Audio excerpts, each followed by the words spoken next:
Jonathan Fremont had just got home from working his 8-hour shift plus an overtime of another 4 hours. Jonathan worked as a diesel mechanic for the Caterpillar dealership in town. Jonathan wasn't a foreman, but Jonathan was one of their top mechanics. Jonathan was happy not being a foreman. He didn't want to be a foreman. He wanted to be doing exactly the job he did. Things had been running hot and heavy with fire crews out on 4 different and major forest fires, plus who knew how many smaller burns popping up all over the place. Equipment had been breaking down everywhere, and Jonathan was needed almost day and night. Ever since mid-July, Jonathan had been working overtime, and it was now getting near time for the children to start back to school, also the end of August. Jonathan was getting up early and getting home late, been doing so the whole summer, weekdays, and weekends. Not that Jonathan was complaining. Jonathan was happy with all the overtime he was receiving. Jonathan was always happy working overtime. Overtime meant money, and Jonathan needed money because of the expensive 4-bedroom, 2.5-bath, 2-car garage ranch house, located in a very good neighborhood and on a large plot that Jonathan and Susan had bought 2 years ago. Cindy, Joey, and Nancy weren't little anymore. They needed their own rooms and their own space. With all the fires burning out of control, Jonathan was bringing home some very nice paychecks. Jonathan was tired, bone-tired, but happy. The money was needed. Jonathan was happy, no proud, about being able to buy the expensive house. Jonathan felt good knowing he was a good provider for his family. Jonathan loved his family and was proud of all of them. If anyone had asked, Jonathan would have told them he had the best wife and best children that anyone could have. Not that they didn't have their problems too. They had them. No different than other couples. Nothing serious though. Only little things like Susan carrying a little too much weight after having the 3 little ones, Jonathan getting too much of a beer gut on him, Susan complaining about Jonathan never wanting to go to those couples' parties friends and neighbors had planned, but rather stay at home or go fishing. Neither would have said that their sex life was great. Jonathan would have wanted more fucking, maybe a little wilder sex with less lovemaking. Susan would have said she wanted more lovemaking, foreplay, and attention from Jonathan. Well, those kinds of problems, just little problems that got on one's nerves, but never were big enough to fight about. Jonathan was content, and so did Susan seem to be. When Jonathan walked into the house, everything seemed too quiet. Normally, Jonathan would have at least been greeted by the sound of 3 children playing. They shouldn't have been in bed yet, still too early. They couldn't be over at the neighbors playing, for that it was, even for summer, too late. Jonathan wondered for a moment if he had forgotten something. Had Susan told him they were going to be staying overnight with someone, like their grandparents? Obviously, they weren't in the house. Susan was, though. Susan was sitting off in the far corner of the dining room table, hands folded together on the tabletop, staring at Jonathan with a pensive, nervous, sad, and contemplative, studious look on her face.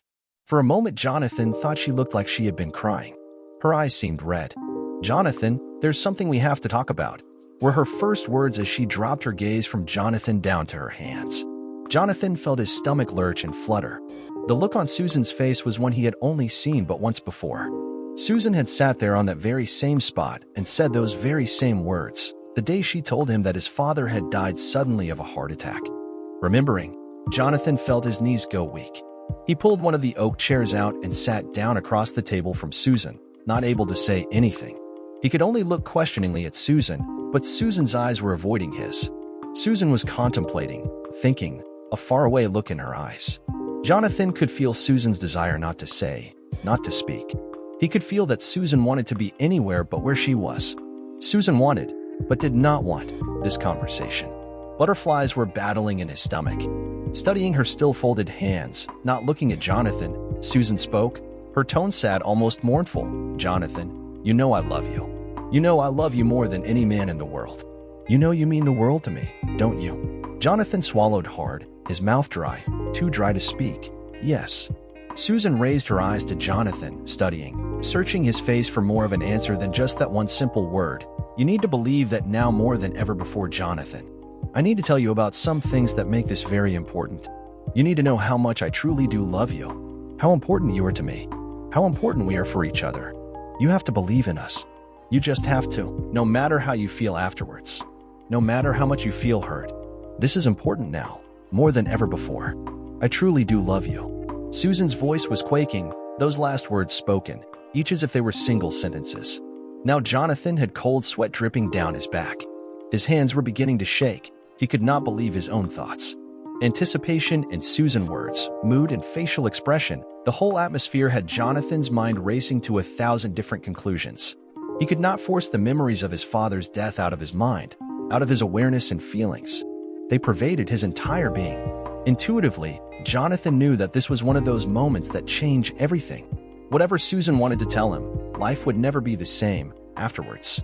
For moments, time standing still, Susan sat contemplating Jonathan, but still her eyes would not meet his questioning, puzzled stares. Only in thought did they stare blankly at Jonathan. Only the clock ticking on the wall broke the silence in the room. You could almost hear the house creaking in the quiet stillness. Then, like the snapping crack of bullets shot from a gun, breaking the silence. Her words rambling and rolling, sometimes soft and barely audible, sometimes hard, loud, almost violent with passion, her voice quaky, her lips quivering neither less. I'm not only afraid of you hearing this from someone else and not understanding, I need to tell you this for myself. For my own peace of mind, I can't go on like this anymore. I've carried this with me too long. For over a year now I've wanted to tell you.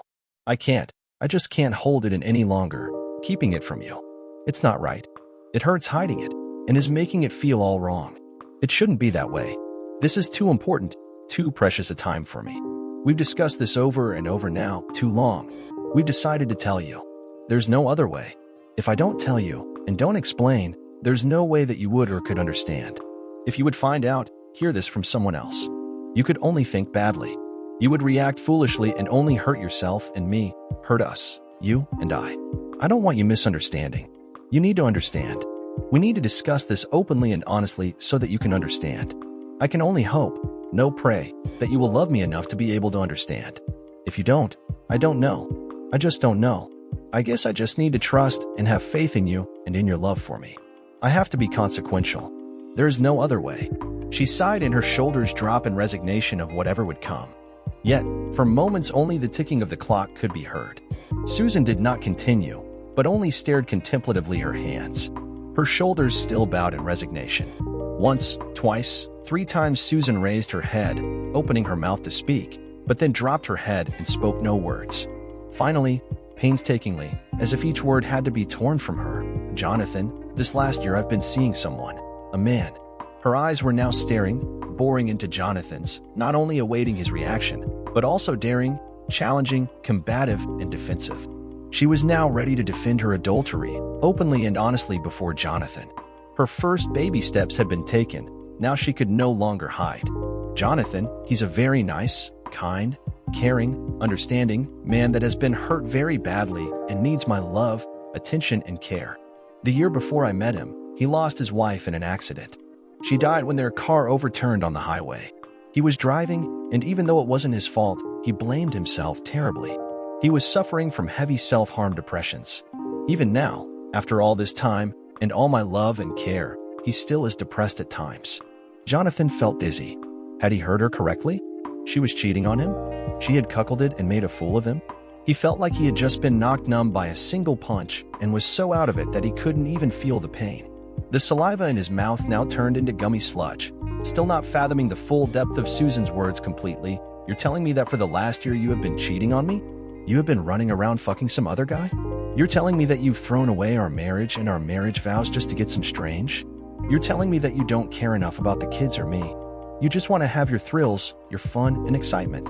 Susan's eyes flared burning, her face hard and harsh, and her voice rising, shaking in anger. "Jonathan, shame on you. Do you think so little of me? Do you love me so little that you think I am some slut, a nymphomaniac, a harlot, and whore walking the streets? Right now, I'm so ashamed of you, to think that you could care and love me so little. Right now, I am so disappointed. I don't think I've ever been more disappointed in you before. How could you ever think something like that of me? You own wife and mother of your children. You're supposed to love, honor, and cherish me. Those were our wedding vows, Jonathan." Susan snapped those last 2 sentences out, intending each word as a slap in Jonathan's face. Then she stops, her face turning to one side, attempting to calm herself and matters. Nothing was said for a while. Then in Susan's eyes were the emotions of love and consideration to be seen. A small sigh of remembered joy and passion pasted her lips. "Believe me, he's not a bad man, Jonathan. This isn't something like you're thinking, like you're worried about. This isn't about just sex. This isn't about cheating or lying, running around uncaringly fucking. This isn't about being immoral or amoral. This is about love and caring for someone deeply. This is about me helping and giving someone something of myself that someone needs very badly, something that he can't do without. This is about receiving something in return that is very precious to me, something that I can hold in my heart and memories when I'm old, ugly, and gray. Something for when no one cares, loves, wants, or needs me anymore. Yes, there is sex, and the sex is good. A smile crossed her lips, her eyes grew distant, and something the sex is even great. But it's not about sex. It's about love. It's about being loving and attentive to the needs and desires of those you love. That is why the sex is so good, so great. Jonathan's body buckled in his seat, his stomach cramping from the massive blow. His awareness only cantered on that one thought. Susan loved this man. She was going to leave him for this man. He was losing her to him. That was the reasoning behind this whole talk. Had she already packed her bags? Or maybe she had packed Jonathan's. With tears forming in his eyes, bent forwards in pain so far, he could barely look into Susan's eyes. You love him. That was all his body, his voice, allowed his mind expression. Seeing the pain articulated in his body actions, the thoughts in his eyes, Susan understood. This was the very reason she had taken this agonizing course of action upon herself. Thinking, knowing that Jonathan would, could only misunderstand and think wrongly, respond wrongly. Yet still, Susan answered honestly and proudly, yes, I do love him. I love him very much. He is very important to me. He means a lot to me. Then in the most tender, gentle, and caring voice she could muster, but I love you too.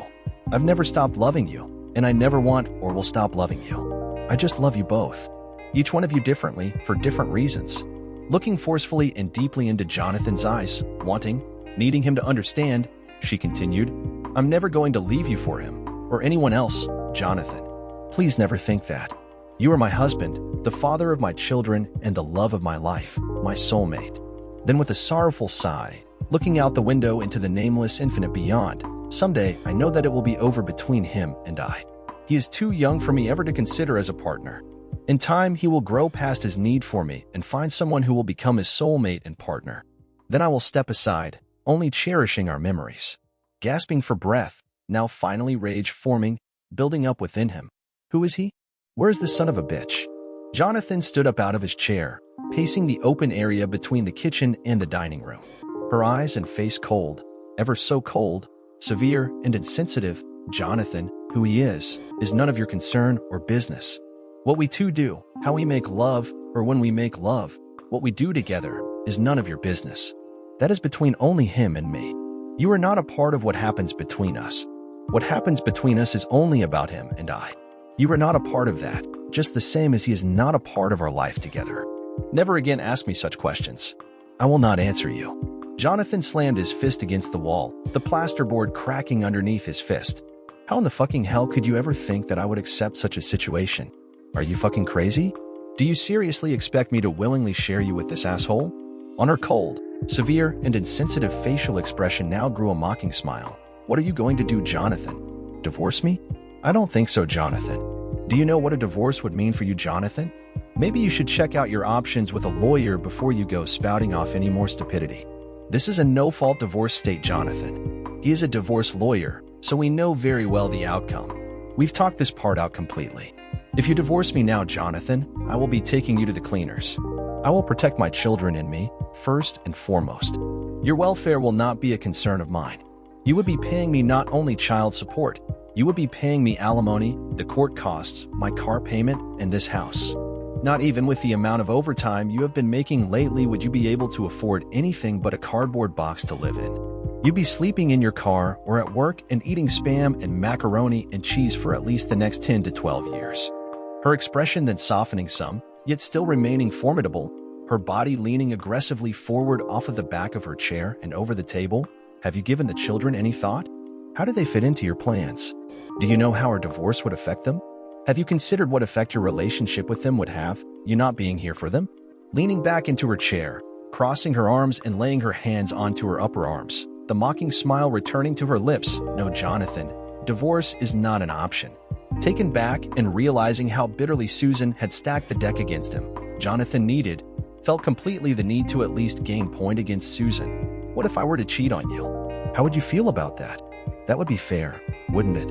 With an angry smirk on his face, you know, what's good for the goose is good for the gander. Angry flames glaring at Jonathan, she answered quickly, too quickly to have not already thought that option through. Don't be so stupid, Jonathan. Take a long look at yourself. You're not 18 and young anymore. You're balding on top. Your belly is starting to hang over your belt. You're a middle-aged married man with 3 children and a wife to support. Who would even consider having an affair or even a one-night stand with a man like you? Women our age want sincerity, comfort, compassion, and security, or they want erotic, sensuality, interesting men who can seduce them towards passions they have never known before. None of these can you provide. No again, Jonathan. If you go out chasing skirts and bars and embarrass and shame me for being your wife, I will divorce you. For long moments, both of them stayed only angrily staring at each other. It was then Susan's eyes that first broke their battle stance. Her eyes then breaking from his, as her head turned again towards the window and out into contemplative infinity. Time slowly ebbed away in silence. Only the ticking of the clock and Jonathan's heavy, erratic breathing could be heard. Quietly, slowly her attention turned back to Jonathan, her eyes no longer cold and harsh, but rather soft, tender, and loving. Jonathan for a moment was taken back. His eyes, his emotions forced to change because of hers. Jonathan, this doesn't have to be this way. My love for you hasn't changed any. I am still your loving wife, just like I always was. He hasn't taken anything from you. Not a single thing. I'm still here for you, and I always will be. She continued on, if you love me enough. What is between him and me should not change our love for each other. Maybe even with time our love can grow stronger and better because of all this. Everything that happens now between us is up to you. I'm still open to you. I'm still here for you. I'm trying not to burn any bridges between us. I'm even trying to open new and old ones back up. With a deep, sorrowful sigh, she dropped her eyes from Jonathan back to her hands that were once again clasped resting on the table. I would hope that if you loved me enough, you would understand what this means to me and be happy for me.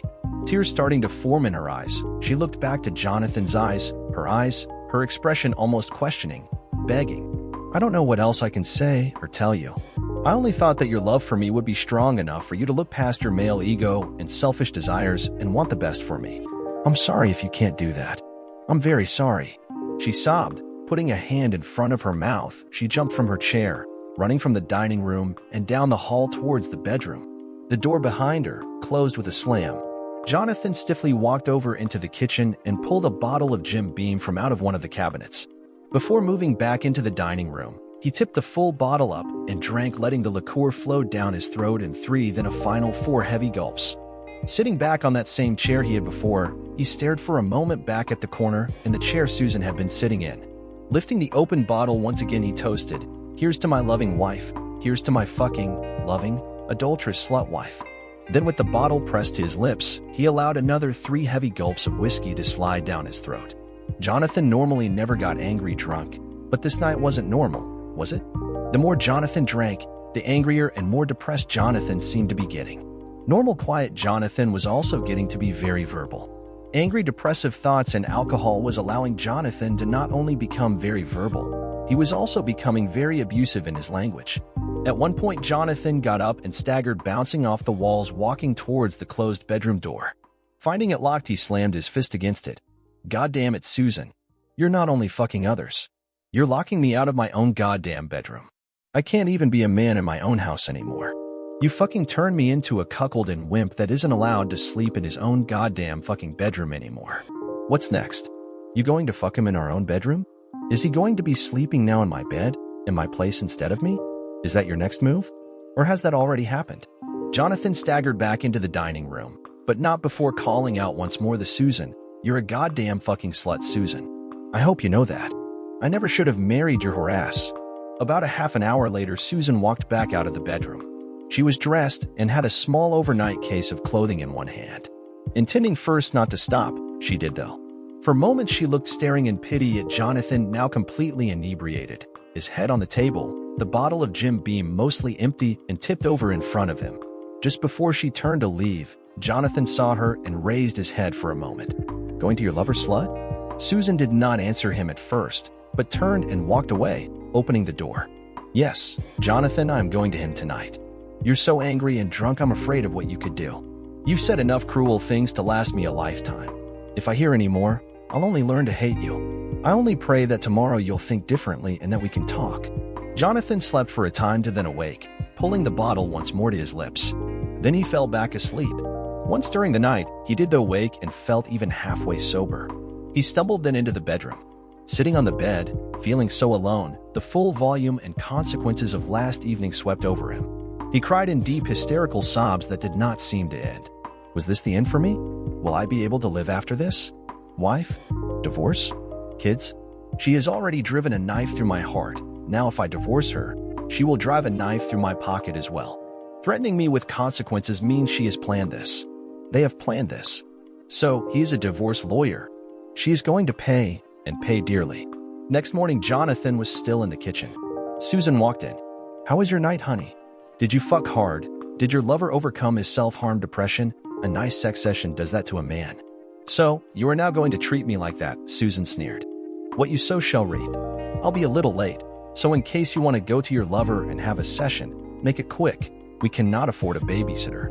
Susan had tears in her eyes. She deserves more tears, Jonathan thought to himself. That day, Jonathan called his mother and explained his situation. His mother offered all the support that he needed. "I'll call you soon." Jonathan then hung up. He now needed a plan. He reached his garage and after a few hours, informed his manager that he would not be doing the overtime for a few days and will leave on time. He then made a few very important phone calls. That evening, Jonathan reached home and found Susan in the kitchen. Susan looked at Jonathan and smiled. Jonathan ignored her and walked in his bedroom. Susan came to the bedroom and kept her hand at Jonathan. He got up and left the room. Susan called out, "How long do you think you will stay away from me? You have no way out of this. You cannot win. So, accept it and live with it. I told you I love you, and I'll grow old with you. Not in this lifetime." Jonathan sneered and walked out of the house. He walked the streets and went to the broken glass bar. It had been ages that he had gone to a bar. He went in and had a few shots of his favorite scotch. He walked out, looked at the sky, and saw the moon. He kept walking, did not know where he was going. He did not have any thoughts in his mind. He was free, at least for a few seconds. It was not long after the images of his kids flowed in his eyes. He was crying. It was at this moment that he had a moment of light. He no longer wanted to cry. He no longer wanted to be a victim of any cheating wife or any asshole lover. His moment did not last long as soon his heart filled with rage. Jonathan went home. He found Susan waiting for him in the kitchen.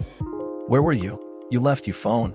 I thought I lost you." "How does it matter? I already lost you." Jonathan shot back. "You are my husband. What will I do without you?" Jonathan then took his car keys and asked Susan to follow him. Susan followed him to his car. Jonathan got in and asked Susan to get in. "Where are we going?" Susan asked. "Wait and watch." Jonathan drove his car to her lover's house. Susan was now panicking. What will happen when her husband meets her lover? The house was expensive and large. Quite a catch. How did you snag this asshole? He is rich. Why don't you move in with him? Susan was now crying and begging Jonathan to. Jonathan then held her arm and forced her out of the car. "Either you come with me willingly, or I'll be more than happy to drag your carcass in there." Susan had never seen him like that and decided to follow. Jonathan opened the door and walked in. Susan was surprised that the door was open. Inside, Susan saw her lover, Mike Patterson, a 32-year-old lawyer, tied to a chair, swollen eyes, blood pouring from a cut on his head. Susan gasped and held her hands on her mouth. Two men standing behind him. "Oh my God, what happened here?" She tried to walk to him. "You put one step further, and I will make sure you are replacing him with the same makeup that he has," Jonathan sneered. "Now, Mr. Patterson, please explain to my wife what happened to your wife. She divorced me and left me when I cheated on her." He spoke. "Where does she live now?" "London," he answered. "Do you have any depression?" "No," he said. "Great. Why did you lie to my wife?" "To sleep with her." He spoke. I turned to Susan. "You said your fucking is treating his depression. He did not need your love. He just needed to get busy with you. Boy, are you a dumb fuck." Susan started to cry. "Now here's what is going to happen. Mr. Patterson, all the cameras in the house have been disabled. The recordings have been deleted. So there is no way to prove I was here. I never put a finger on you." Which is true, someone else did. "You will file for divorce on my behalf and make sure that my beloved soon-to-be ex-wife gets nothing from me. She should not get my child's custody as she is not fit for that."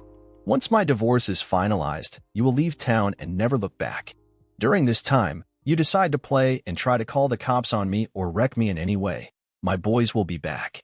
We will hunt you throughout the planet and make sure you end up in a worse situation than you are right now. Do we have an agreement on that, Mr. Patterson? He nodded. I turned back to Susan. Your lover boy is now going to make sure that you are away from me. You will go home and pack your bags and move out. Since it is late night, I will give you till morning. You will call your kids and tell them that you will not be living with them ever again. Susan protested. I'll do no such thing. Oh, yes you will. You have no way out of this. You cannot win. So, accept it and live with it. I don't love you, and I will not grow old with you. I gave her no choice. I held her hand and walked out. The two men, my younger brothers, both former convicts, came to my aid as soon as I had made the call. The plan was set, deal threat with threat, not words, but a stone-cold reality check, a glimpse into the consequences of your actions. I never liked violence, exactly why I had refrained from using it throughout my adult life. Susan made it clear that she was selfish and only cared about her own carnal desires, not that of my kids or her husband. She made it clear to me that she belongs to the streets, not in a real man's heart. She deserves no love, no respect, and no sympathy. She will get none from me. She reminded me of my marriage vows to cherish and appreciate her, but forgot to be a faithful wife. With this ring, I thee wed. I give you my heart and soul, and promise to love and cherish you always. I promise to be your faithful partner, to stand by your side through thick and thin, and to love and support you for all eternity. Thou shalt not commit adultery. She forgot, but till she is my wife I will not. If you put a real man's back to the wall and tell him you cannot win, you are asking for trouble. A real man will not cower down and take it. He will hit back. He will just drive through you. My beloved wife did the same. She pushed my back to the wall, threatened to suck me dry, and then made the worst decision to tell me that she will take away my kids. You can threaten a man with dire consequences, never threaten to take away his kids. I thanked my brothers and then drove back home. Susan packed her stuff, and, in the morning, she left. Loverboy might be a successful lawyer, but at the end he is a human. Humans have emotions, love, lust, fear. Fear is a powerful emotion. It can either make you a wimp or make you a monster. It made me a monster and him a wimp. I feared for my kids, he feared physical pain. Loverboy called me to take a week off. He had to recover from the beating and hide the signs of his fearful night. I allowed that under a condition that he comes to my place every evening and bring a bottle of Jack Daniel with him. It was a small price he was willing to pay. 6 months later, I was divorced. Loverboy left town. My ex-wife Susan had already left to live with her mother. Last I heard, she was dating an accountant in Texas. Hell, I did not care. All I cared was for my 3 kids. I just wanted to watch them grow and become good humans. Dear listener, if you have reached this far, please click on the subscribe button. It will be a great help.